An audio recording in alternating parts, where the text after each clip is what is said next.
Saat ini, aku masih berada di Kecamatan Tepus, Gunung Kidul, Yogyakarta. Daerah Gunung Kidul ini kaya dengan tradisi yang tetap terjaga di dalam masyarakat. Salah satunya yang akan aku ikuti kali ini, yaitu tradisi Gumbregan.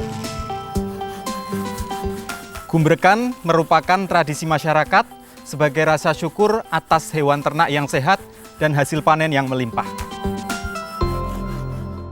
Tapi, sebelum ke acara tradisinya, aku mau bantu dulu mempersiapkan salah satu menu yang wajib ada dalam setiap acara Gumbregan, yaitu jadah dan ketupat.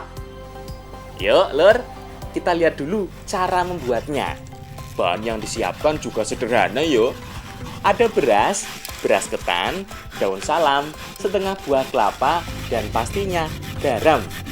Pertama, kita siapkan dulu bungkus ketupatnya. Barulah dimasukkan berasnya. Nggak usah terlalu penuh, karena nanti akan mengembang dan memadat. Sambil aku dan Mbak Dita isi ketupat, Mbak Kus sibuk memarut kelapa. Nah, biar cepat selesai, maka aku kukus dulu beras ketan yang akan digunakan sebagai jadah. Sebelumnya, beras ketan ini sudah direndam kurang lebih setengah jam, biar nanti matangnya dapat merata dan lebih pulen. Iya, ojo lali daun salamnya, supaya aroma dari beras ketan ini makin mantep. Kita kukus kurang lebih 15 menit, hingga setengah matang dulu yo. Soalnya ada bahan lain yang akan menyusul untuk dikukus. Sekarang kita masukkan kelapa yang selesai diparut. Tambahkan garam sidik ae yo, sebagai perasa. Aduk sampai merata. Setelah itu, barulah kita masukkan ke dalam beras ketan. Jangan lupa diaduk merata juga ya. Beras ketan ini juga ternyata banyak manfaatnya loh, Lur. Ditutup ya, Pak ya? Beras ketan ini ternyata banyak manfaatnya. Di antaranya mengandung vitamin B yang meningkatkan metabolisme tubuh dan zinc yang mencegah peradangan. Diaduk terus, Mbak? Ya, Mas. Ya. Di pinggir ya, Mas, sepeda kosong. Oh, nggih, Mbak. Nah, Akeh toh manfaatnya. Sekarang tinggal kita kukus lagi selama 15 menit hingga benar-benar matang. Aromanya wis kecium iki. mateng ya, Mbak ya? Wes, Mas, diangkat ya. Oh, tak kate, Mbak. Nah kan, wis mateng. Langsung kita angkat ya, Lur. Jadah udah mateng. Tinggal ketupatnya tak kita rebus godok, dulu ya, Lur.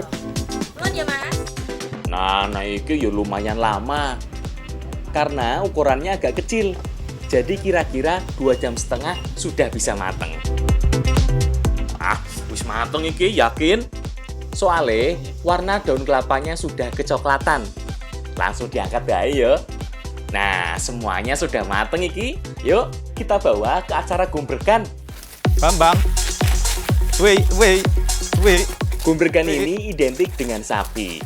Nah, sebelum memulai tradisi, ada baiknya sapi-sapinya kita mandikan dulu agar lebih bersih. Ya, yuk. Tak kira untuk memandikan sapi itu mudah yo. Bambang. Ternyata tidak sama sekali. Mereka berontak, kabur melihat telaga. Memang sapi-sapi ini dimandikan tidak setiap hari. Kira-kira 2 minggu sekali biasanya dimandikan. Oh, no. Ayo toh, jangan gugup gitu. Ini tidak dalam kok telaganya. Nah, mulai agak tenang ki sapi nih. Langsung wae, Lur, kita mandikan.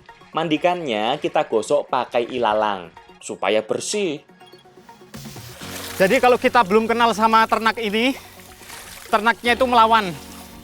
Supaya ternaknya nggak melawan, kita kasih diraba-raba kayak gini. Ayo Bang, mandi dulu. Tradisi memandikan sapi ini bernama guyang. Bahkan sudah hampir punah loh, karena akses air ke kandang sekarang sudah lebih mudah. Kalau zaman dulu sulit, makanya dibawa ke dalam telaga. Wes bersih iki. Sekarang langsung gae, kita lanjut ke acara Gumbregannya.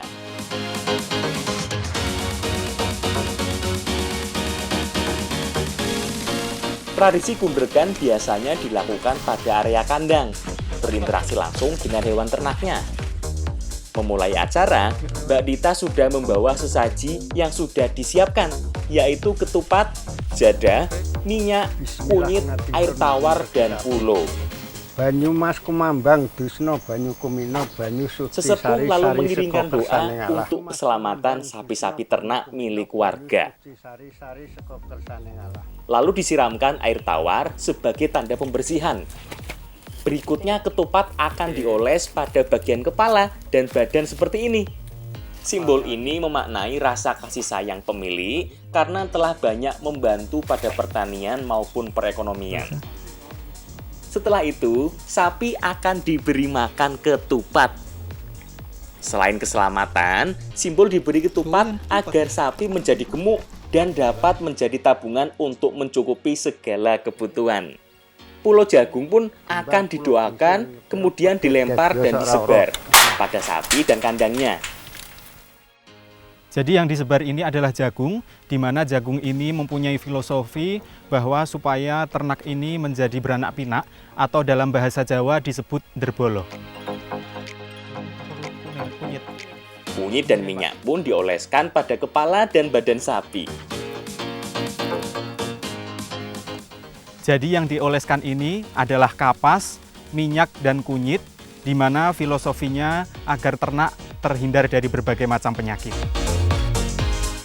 Selesailah upacara gumbregannya. Sekarang, waktunya kita makan semua yang dibawa dalam sesaji. Yuk, kita makan yuk, Lur. Nih, walaupun sederhana menunya, tapi menjadi istimewa karena adanya tradisi seperti ini. Semuanya menjadi sakral dan nikmat Enak ya, Pak, ya? memakannya. Oh, yang jadi inceranku yo jelas, jadah. Jadah ini terbuat dari ketan. Rasanya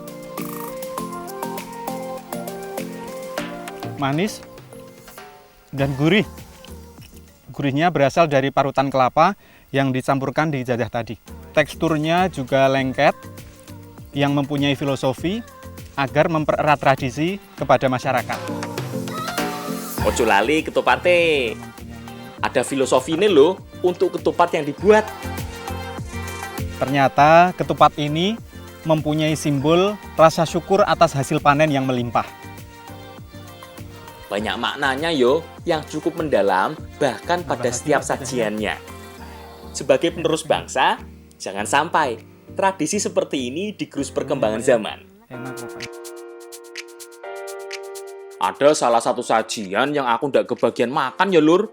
Kalau gitu tak bikin ayo, yaitu pulo jagung, Lur. Bahannya sederhana banget kok, Lur. Cuma jagung dan gula merah. Iso lah bikin di rumah. Aku minta bantuan Mbak Lina deh kalau gitu. Jagung yang digunakan adalah jagung yang sudah dijemur dan benar-benar kering. Selain vitamin C yang tinggi, jagung juga memiliki karbohidrat sebagai sumber energi, serat untuk pencernaan, dan protein yang baik untuk tulang dan otot. Oh iya, tak tunggu nih Mbak. Aku tak goreng jagungnya dulu ya. Nah iki, kenapa jagungnya harus bener-bener kering? Agar ndak meletus-meletus yo. Malah jadi popcorn nanti. Bentar aja gorengnya, sampai jagungnya berwarna kecoklatan. Karena nantinya akan ditumbuk, biar lebih merata tercampurnya, Mbak Lina mengiris gula merah tipis-tipis. Jagungnya digoreng, langsung tak tumbuk yo. Sehalus mungkin. Ditumbuk ini terus, Mbak? Mesti semangat iki. Malu di depan Mbak Lina. Pulo bermakna ngerdo widodo, yang artinya ngerdo beranak banyak dan widodo selamat. Tambah lagi, Mbak. Masukin sini, Mbak. Kalau sudah mulai halus, barulah kita masukkan gula jawanya. Tumbuk sampai semua tercampur dengan merata. Nah, ciri-ciri sudah tercampur merata, yo kayak gini. Dia sudah menggumpal. Sekilas mirip bumbu pecel yo. Tapi lain iki. Beda. Nah, udah bisa untuk dibentuk iki. Kita bentuk bulat-bulat aja ya. Ben apik jagung pulone.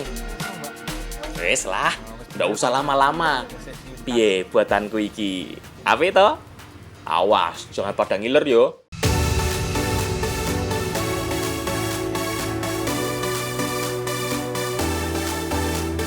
Yuk, langsung kita makan. Aduh, rasanya enak banget iki. Sederhana tapi kaya rasa. Pulau ini rasanya manis. Walaupun jagungnya udah manis, dicampur dengan gula Jawa, tapi takarannya tetap pas. Teksturnya padat, mirip sama geplak, tapi ini terbuat dari jagung. Pokoknya mantap. Yuk makan lagi, Mbak. Ambil lagi, Mbak. Kalau gini sih, nggak bisa berhenti makan jagung pulone ya, Lur.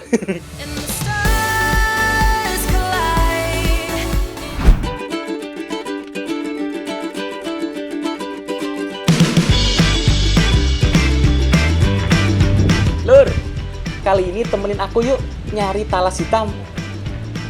Yap, tanaman ini memang punya beberapa nama panggilan, Lur. Ada yang menyebutnya sebagai lumbu, keladi, atau sente.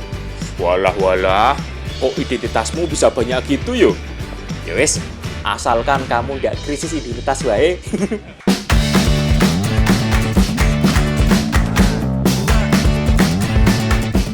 Jadi cara ngambil batang lumbunya, kita potong pada pangkal ujungnya. Kita lihat sini. Seperti ini. Ya, jadi pada pangkal batangnya ini sudah memasuki musim kemarau, tapi kalau nanti musim penghujan, batangnya akan tumbuh lagi karena masih ada umbi di dalamnya. Seperti ini. Ini ya, Mbak ya? Ini, Mbak. Kita cari lagi, Mbak. Rada gede iki. Sing iki, Mbak ya. Nah, hasil panenku ini sudah cukup banyak. Yuk, sekarang kita bawa pulang untuk dimasak.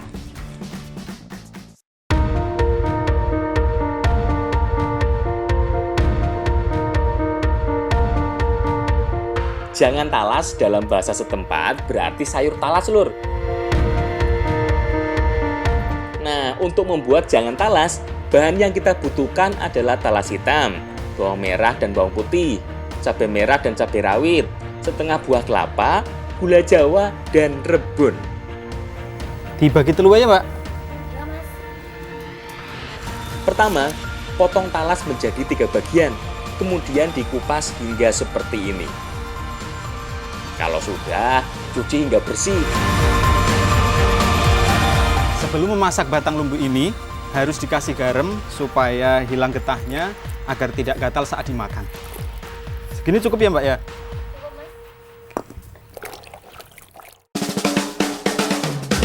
Yuk, kita mulai masak. Haluskan bawang merah dan bawang putih. Tambahkan garam dan cabai sesuai selera. Pedes orang Mbak Wingko, Mbak? Kurang sih. Kurang nggak, Mbak? Enggak. Sementara itu, Mbak Anti memarut kelapa yang nantinya akan dijadikan santan untuk sayurnya. Peras kelapa parut agar santannya keluar. Panaskan minyak, tumis bumbu hingga wangi.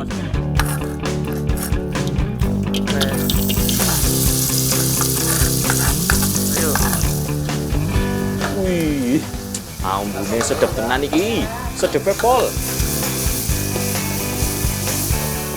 Lebok kayak santannya tak, Mbak? Iya. Kabeh, Mbak. Kemudian masukkan santan kelapa sedikit demi sedikit. Oh, sambil ada Masukkan rebun sesuai selera agar nambah cita rasa pada masakan ini ya, Lur. Masukkan lumbu, kemudian aduk hingga merata. Ojo lali diaduk terus supaya santannya nggak pecah ya, Lur. Aduh. Tunggu sampai blebek-blebek koyong ini alias mendidih.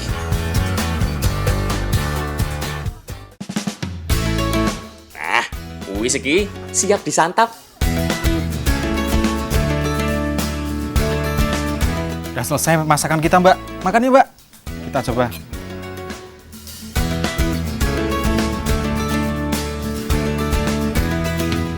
dimakan pakai nasi panas-panas gini, memang paling nikmat ya, Lur.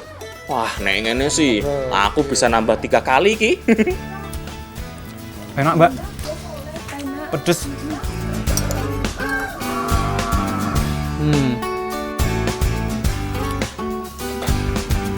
Ternyata tidak cuma daunnya, tetapi batangnya pun memiliki banyak manfaat.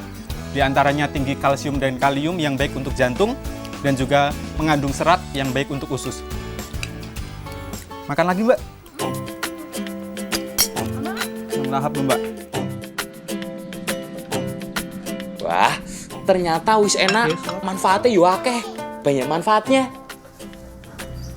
Ya wis lah kalau gitu, aku tak nambah lagi makannya.